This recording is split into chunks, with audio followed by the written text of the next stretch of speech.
What's up everybody, Jeremy Vesey here. Today we're going to go over creating a letterpress effect for illustrations and type. First things first, we need to find an image to use.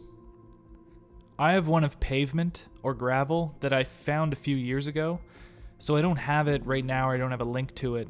So you can Google an image that's similar to this, whether it's gravel or pavement or cement, or take a screenshot. I'll just leave it here so that you can take a screenshot of that. But as long as it's relatively dark with a subtle texture, it should work.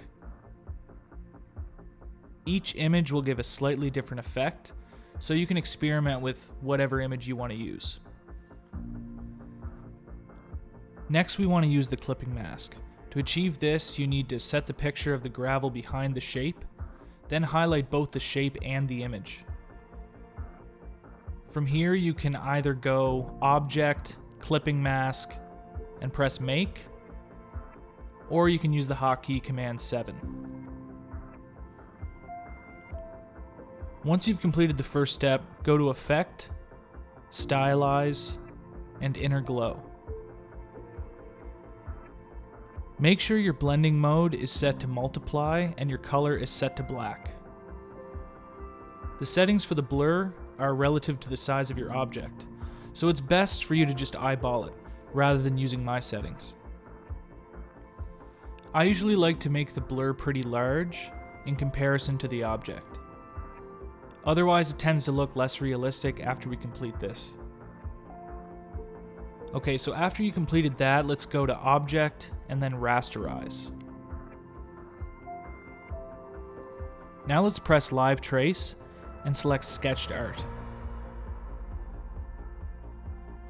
I'm going to press the Trace panel, and we're going to adjust some settings.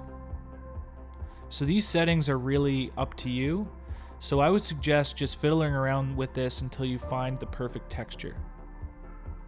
And then we can go up here, and we can save these settings. You can put your name in, and you can save these settings for future use. And then when you go back up to the live trace, instead of pressing Sketched Art, you can press your own preset.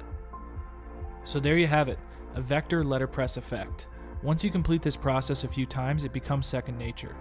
You can also use different imagery, as we talked about before, to achieve different textures and results. So experiment with this simple technique, and this could boost your workflow when it comes to adding finalized effects on your vectors in Illustrator. If you enjoyed this video, please like and subscribe, and if you haven't checked out my shop on Creative Market yet, it has lots of typefaces with this letterpress effect. So head over to creativemarket.com/hustlesupplyco. I'll see you in the next video.